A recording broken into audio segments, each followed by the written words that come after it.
It was a question that came from Mark Spector of Sportsnet, and it was about how everywhere he's played, Kane that is, he's left under cloudy circumstances. And Kane kind of disagreed with that sentiment, saying plenty of guys have played for more than 3 teams. My rebuttal to that would be the issue isn't how many teams you've played for, Evander Kane, it's how you've left each of those stops. What did you think of the Kane avail today, Frank? And what do you think of this fit with Evander in Edmonton?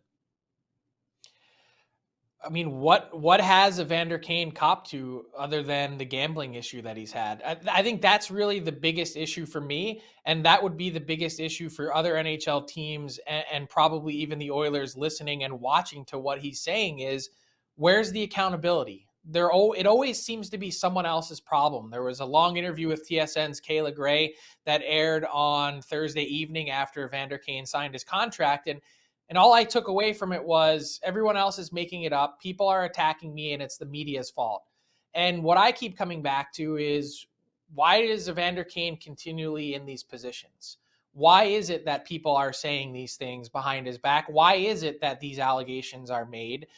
Where does it all come from? Where does it all stem from? There was a long discussion in the interview with Kayla Gray about Evander being unhappy that information leaked out from his teammates that an assistant coach took his shirt off and tried to fight him. Well, what did you say or do to the assistant coach that caused him to want to try and fight you? These are not normal things that happen over the course of a hockey season, let alone a hockey career. And to have this many allegations in this short a period of time, I think the biggest disservice for the Edmonton Oilers, aside from the fact that they chewed up a lot of cap space, more than was required with perhaps a minimum salary signing, is that Evander Kane is off the hook again. And that Evander Kane is put in a position where, 48 hours after his contract is terminated, essentially the Edmonton Oilers had stepped up and given him new life. I don't know how a player or person could possibly learn from that when the message continually is, no matter what anyone says or does, he's right. And, I think there's just so many questions left to be answered. The shocking thing is not that he's back playing in the NHL, because he is a talented player.